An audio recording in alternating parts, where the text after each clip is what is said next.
Kuminsan po ang buhay ay pwedeng sobrang nakakapagod. Dumarating ang tao sa punto na parang gusto na niyang sumuko at sobra na ang nadaranas niyang mga hirap. Life can really be exhausting. In Elijah's life, as recorded in 1 Kings, sabi niya sa Panginoon, "I have had enough, Lord." He said, "Take my life." At si Elijah na ito, prophet, at hindi lang basta prophet, isa sa mga talagang kinikilala, sinasaluduhan natin, sapagkat napakadakila ng mga bagay ang ginawa ng Panginoon sa pamamagitan niya. Subalit siya man ay dumating sa punto na parang hindi na niya kaya pang ipagpatuloy ang buhay at hinihingin sa Diyos wakasan ang buhay niya. Ito po ang ating pag-aaral upang mabigyan tayo ng lakas kung dumarating ang mga panahon ng panghihina. When life becomes tiring, kung sobra nang nakakapagod ang buhay. Aming Diyos, salamat po dahil kayo'y Diyos na dakila, mapagmahal, mapagpatawad. Pinagdiriwang namin ang kabutihan niyo sa aming buhay. Linisin niyo kami, Panginoon, punan niyo po ang aming mga kakulangan. At nawa, punuin niyo kami ngayon ng inyong Espiritu. Matuto kami sa kayang unawain ng isip at lampas pa dyan, unawain ng Espiritu, Panginoon. Yan ang nais namin. Nawa ang Espiritu may makipag-isa sa amin at maunawa namin kayo sa maraming paraan. Be our speaker, O Father.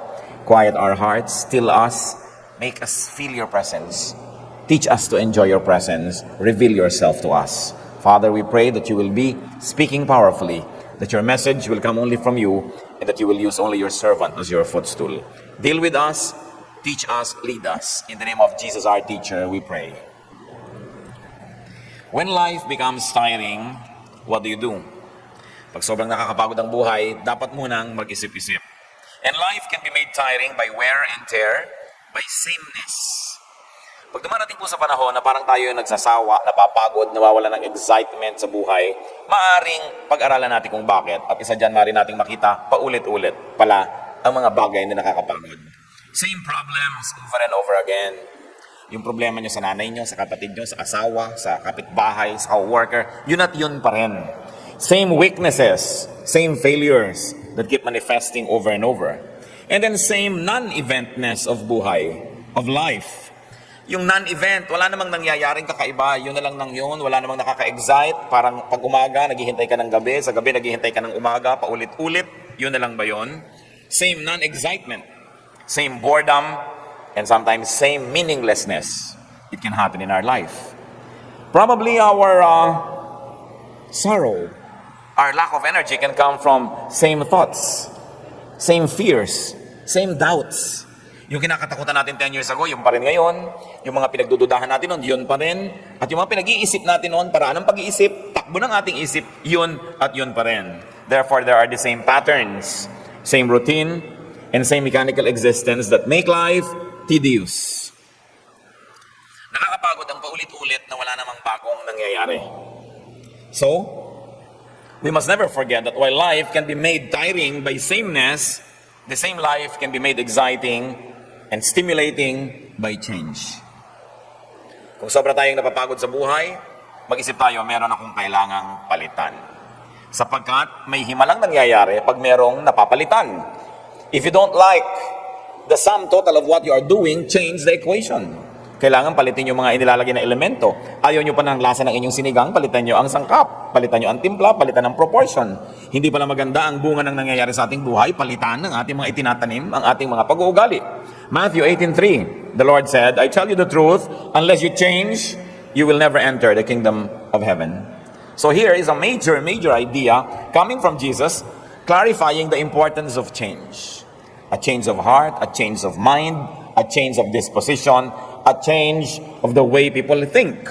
So, you want to get out of a tiring life and you want to continue to be vibrant and alive and excited, have variety.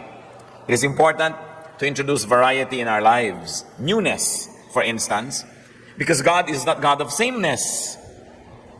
Pati ang kanyang mga kabutihan ay iniiba-iba niya.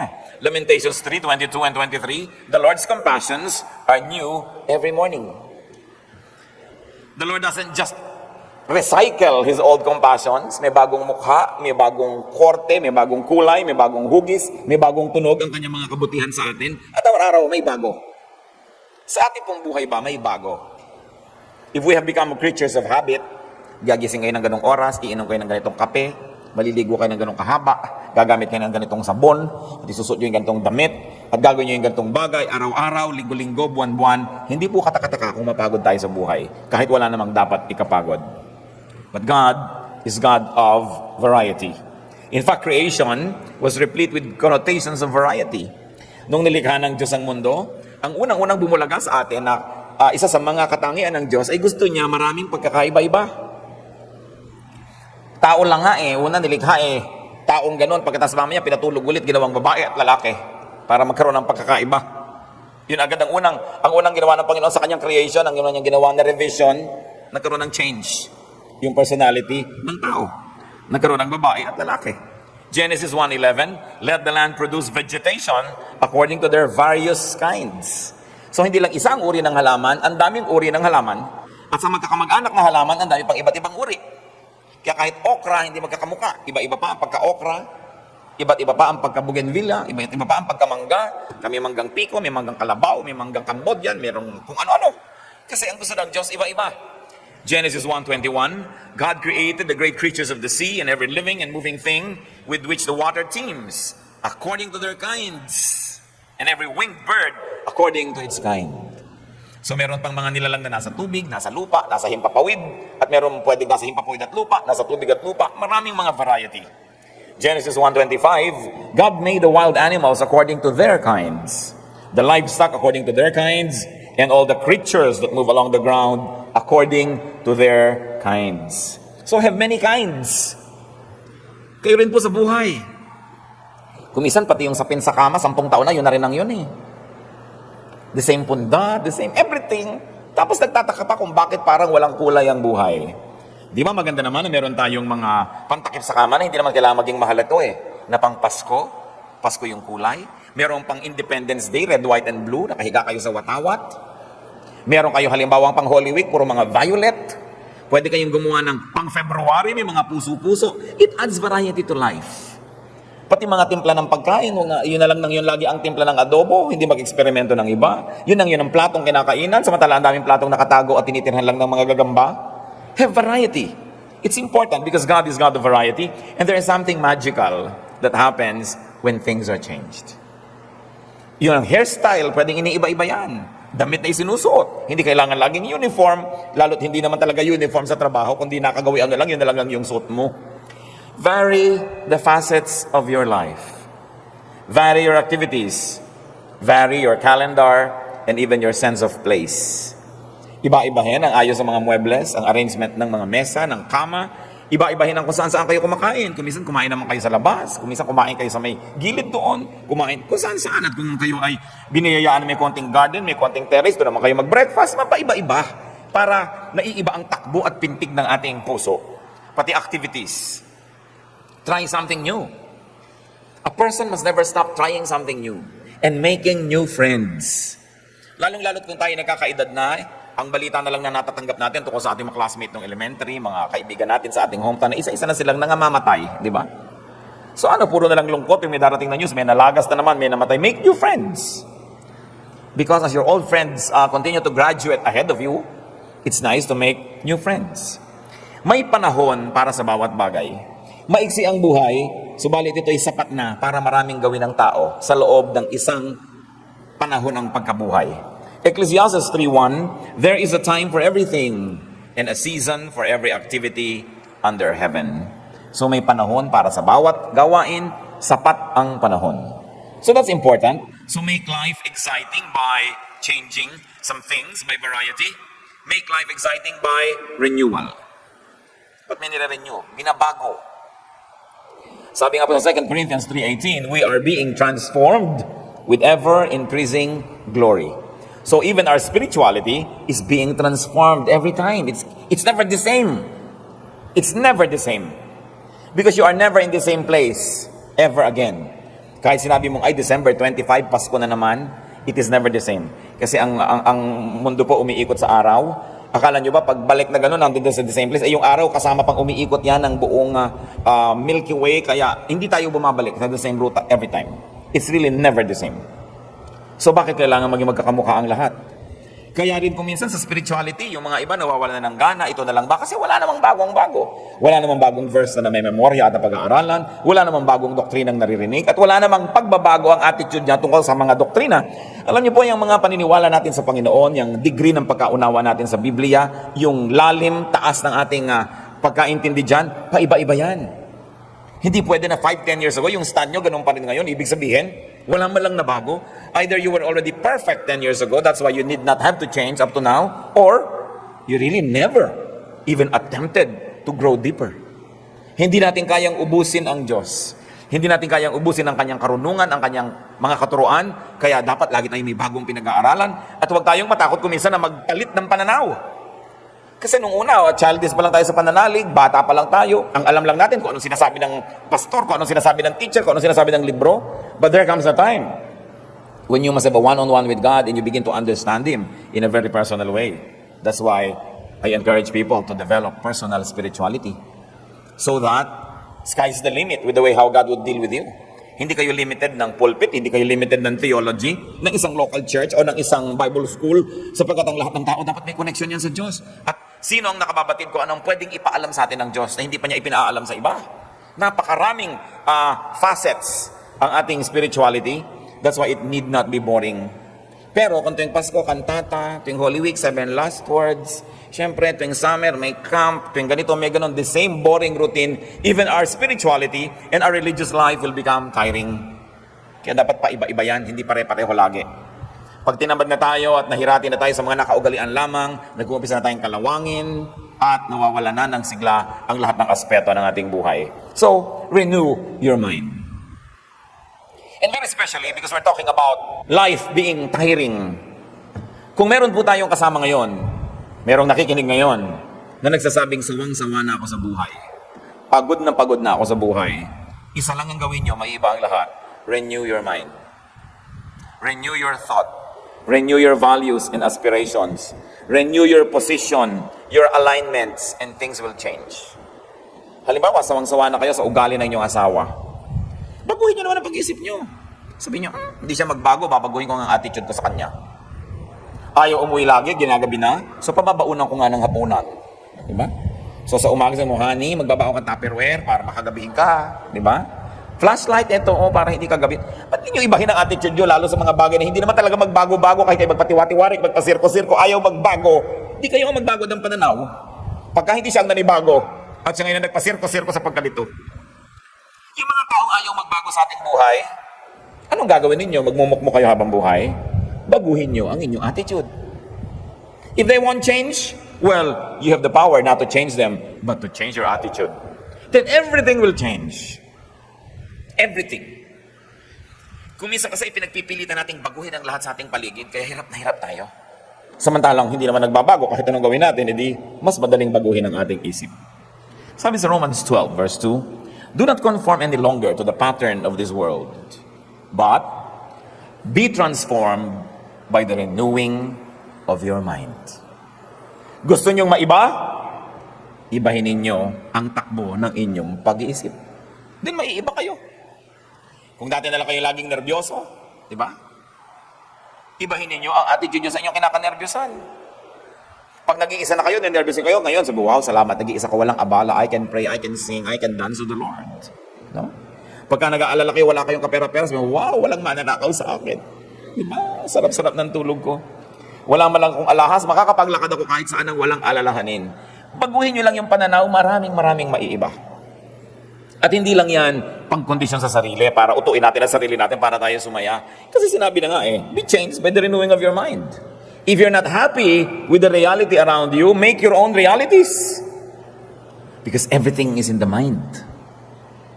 Napakahalaga po na iisip natin ng ganitong mga bagay sapagkat ang buhay, marami tayong hindi naiiba. Kahit mo sikapin, ibahin. So ba't mo naman iibahin? Di, wag na lang. Ibahin mo na lang ang iyong pananaw. And transformation begins with renewing one's mind.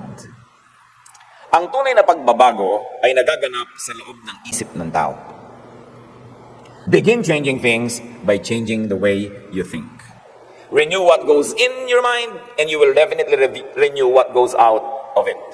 So renew your mind. Ano po mga kapatid ang pinoproblema niyong napakatagal na? hindi nyo naman malutas, kayo lang nakakaalam yan. I like you to really think about it. Then change your mind. May ugali ang anak nyo na talagang ayaw na ayaw nyo. Kahit naman daanin nyo sa santong dasalan, sa santong paspasan, daanin nyo sa galit, daanin nyo sa pag-ibig, daanin nyo sa lahat, hindi pa rin nagwa-work. Palitan nyo na lang ang attitude nyo. Dahil anong gagawin ninyo? Magiging miserable kayo buong buhay. There are things that can be changed, and there are things about which we must change our mind. Then renew your spirit. Psalm 51:10, renew a steadfast spirit within me. Isang malinaw na dalangin, pagbaguhin niyo po ang aking espiritu. Baguhin niyo ang andar ng aking espiritu. And of course, this can happen through spiritual exercise.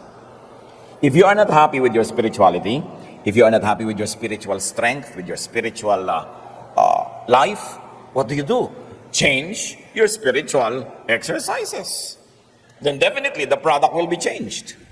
So change the pattern of your prayer, change the timing, change the place, change the way you study the Bible, change your schedules, change probably even the way you receive the Bible and its teachings, then definitely there will be a spiritual change in you. And it's important that there is that change. Renew your interaction with God, and you will definitely renew your actions. Ibahin lang po natin ang ating pakikipagmabutihan sa Diyos, ang pakikisalamuha at pakikitungo natin sa Kanya, siguradong maiiba ang maraming bagay sa ating buhay. At kung talagang napapagod na tayo sa buhay, renew your strength. Sa Isaiah 40 verse 31, but those who hope in the Lord will renew their strength. They will soar on wings like eagles. They will run and not grow weary. They will walk and not faint. Lahat ng parang imposible nangyayari, sabing ganon. Umasa ka sa Diyos at bibigyan ka niya ng bagong lakas. Sabi niya, lilipad ka ng mataas na mataas tulad ng mga agila. Wala pong ibon na nakalilipad sing taas ng agila. At yun daw ang liliparin ng taong umaasa sa Diyos at binibigyan ng Diyos ng panibagong lakas. Tatakbo ka't hindi ka mapapagod at maglalakad ka ng walang tigil ng kalalakad at hindi ka manlulupaypay. Ibig sabihin, supernatural strength can be given by God to those who depend on Him for renewal. So kung nanghihina na tayo, humingi tayo sa Lord ng kalakasan muli. Pero hindi lang hingi ng hingi, ilagay ninyo ang inyong posisyon kung saan kayo dadaanan ng kanyang pagpapala. Halimbawa, umuulan, gusto nyo mabasa. Pumunta kayo doon sa labas para kayo maulanan, tanggalin nyo ang payong at kapote para kayo maulanan. Kasi kahit gano'ng kalakas ng ulan, kung balot na balot din kayo, hindi na kayo nabasa. Kahit gano'ng karaming ipamigay ang Panginoon na kapangyarihan, pagpapala at kalakasan, kung wala naman kayo sa pwesto para tanggapin yon, wala rin mangyayari. At paano tayo pumupwesto doon? Siyempre, isang buhay na kalugod-lugod sa Diyos, kaaya-aya. Sinusunod natin ang kanyang mga katuruan, ang kanyang mga utos para maklaim naman natin ang kanyang mga pangako. Laging two-way street. Hindi pwedeng claim ka lang ng claim ng pangako ng Diyos, hindi ka naman tumutupad sa inyong usapan. So you do your part, God does His part, and you have a contract. You have a relationship. Renew your strength. Alam niyo po kadalasan, pagod lang. Physical pagod lang ang marami. Kasi sa kagustuhan nating kumita, sa kagustuhan nating maraming magawa, hindi na tayo nagpapahinga, hindi na tayo nagbabakasyon. Pag sinabi mo magbakasyon ka, magagalit pa sa'yo. Paano ako magbakasyon? Dami-dami namin pangangailangan. Tingnan mo ang itsura mo. Kung hindi mo talaga kailangan ng bakasyon. So, kailangan ng tao nagbabakasyon, kailangan ng tao nagpapahinga. Sapagkat yun ang disenyo sa atin ng Diyos. Alam niyo po, maraming mga dramang bukid, tulog lang kailangan yan. O kaya, konting bakasyon, konting pasyal, naiiba ang maraming bagay. Sapagkat meron talagang himalang nangyayari sa isang isip na napapahinga. At ano po ang pahinga ng isip? Yung tigilan mo muna ng kaya isip yung iniisip mo at mag-isip ka ng iba naman. At yan po ang kailangang ibalik natin sa ating buhay. Yung pagbubulay-bulay, pagninilay-nilay, pagdidili-dili. Magtataka tayo bakit maraming matatanda nung araw ang tatalino kahit hindi sila masyadong nakarating sa mataas na formal education. Kasi duyan sila ng duyan, ugoy ng ugoy sa silyon. Merong may effect sa tao. Yung uugay-ugoy ka, nare-relax kang gano'n. Kahit sa mga sa psychiatry, yung inuugoy-ugoy kang gano'n para medyo makawala yung iniisip mo at lumuwag-luwag ang iyong isip. Ano, wala na sa mga bahay natin yung mga duyan-duyan at silyon-silyon. Wala na kasi tayong panahon na mag-isip. You know, the art of doing nothing is important. Kasi lagi nilang paggising, bukas na ang TV. Lalo yung may remote, ang daling buksan, ang daling maglipat. Nagluluto, may nadidinig na radyo, may nakasalpak na tugtog dito. So hindi napag-iisa yung ating isip. We must be silent enough every now and then so that we can hear our mind think. And so that we can hear the voice of God. Or we can just be silent and empty enough to receive refreshment, to receive inspiration, and to receive a touch from God. So ibalik po natin yon. Hindi naman lahat ng tao ay may pribilehyo na maging maluwag ang bahay, magkaroon pa ng mga duyan-duyan, pero it's all in the mind. Kahit sa isang maliit na lugar, pwede kayong manahimik. Indulge in something you enjoy. Lagi na lang din tayo nagmamadaling maligo, sa dami kasi nang nakapila doon sa banyo kumisan. Pero kung nag-enjoy kayong maligo ng matagal, mga alauna ng umaga, tulog na lahat ng tao, maligo kayo ng matagal. Diba? Indulge in something you like, which is not really bad. Para yung lumalakas ang ating espiritu. Renew your strength. Renew your strength, and if you do that, you will definitely renew your activities and your capabilities. Kaya kahit ang mga opisina nagbibigay po ng mga mandatory vacations to employees, kasi alam nila, pagbalik niyan, may bagong ideya, fresh na naman, hindi yung nandyan nga araw-araw, hindi uma-absent, pero nakasimangot naman, wala kasigla-sigla, at wala kakalatoy-latoy ang ginagawa sa buhay. So it is important to have a break. And ask God to renew His dealings with you. You can ask God. Even ask God to renew His revelation of Himself. Pwede naman natin hingin, Lord, magpakilala naman po kayo sa akin ng bago tungkol sa inyo. Yung hindi ko naman kayang ubusin ang pwedeng malaman tungkol sa inyo. So, teach me more. Open my eyes. Reveal yourself to me. Lamentations 5:21, restore us to yourself, O Lord, that we may return. Renew our days as of old. So, ibalik niyo po yung mga dati, yung mga magagandang dealings nyo noon, pakiulit nyo naman. Ibalik nyo kami sa inyo, at kami na may makakabalik para may panibago tayong relasyon. Merong chapter 2, chapter 3 ng ating magandang pakikitungo sa isa't isa. Ask God to do that. And very importantly, renew your youth. Yung kabataan. Renew your disposition and attitude. May attitude kasi tayo, matanda na ako, hindi na bagay sa akin yan. Sino naman ang may sabi? Pag hindi pinagbabawal ng Biblia, hindi naman masama. Meron kasi tayo mga impositions that we place and really enforce in our own lives. Na hindi ko pwedeng gawin yan, hindi ko pwedeng gawin yan. Siguro dapat tayong medyo mag-review ng ganyan mga bagay. If God doesn't prohibit it, it's not bad to do it. Makalaya-laya tayo. Napakaraming bakod na kumukulong sa espiritu ng tao. Kaya sikip na siya, inis na, at hindi na siya makapamuhay nung talagang gusto niya mangyari. Mag-identify tayo mga kapatid kung ano yung mga bakod na hindi naman dapat nandyan. Mga, hindi ko to pwedeng gawin. Hindi, ayoko ng ganyang hairstyle kasi hindi pwede sa akin. Yung puro self-denial, samantalang hindi naman Diyos ang nagbabawal ng ganong mga bagay. Enjoy more freedoms in God. Enjoy life more. Sabi ni Lord sa John 10:10, I came that they might have life and have it to the full. Have it abundantly. And that is, of course, open to many, many applications. What it means to have an abundant and a full life. So renew your youth. Psalm 103 verses 2 and 5. Praise the Lord, O my soul, and forget not all His benefits, who satisfies your desires with good things, so that your youth is renewed like the eagles. Ginawa po dito na talinghanga yung agila sa pagbabagong anyo, sa pagiging bata muli. Interestingly, ang mga eagles po ay talagang nag-iedad yan ang talagang matanda. Humahaba talaga ang buhay ng mga agila. Huwag mo lang barilin at saltik-saltikin. At huwag mo lang kalbuhin yung gubat na tinitira niya, hahaba ang kanyang buhay. Pero pag tumatanda na ang kanyang itsura, alam niyo po ba na nalulugo ng kanyang balat, ang kanyang balahibo? Sa oras na yun, parang ang pangit niya dahil kalbo at tanggal-tanggal, hindi pantay-pantay. At pagkatapos yung kanyang tuka, ay biglang parang lumuluma, parang ngipin na maluwag. At itutuka niya, at tatanggal. Pero may tutubong bago. At pagkatapos may lalabas ang mga bagong balahibo. Pag nakita mo itong agila na to that was renewed, akala mo iba. Pero siya pa rin yun.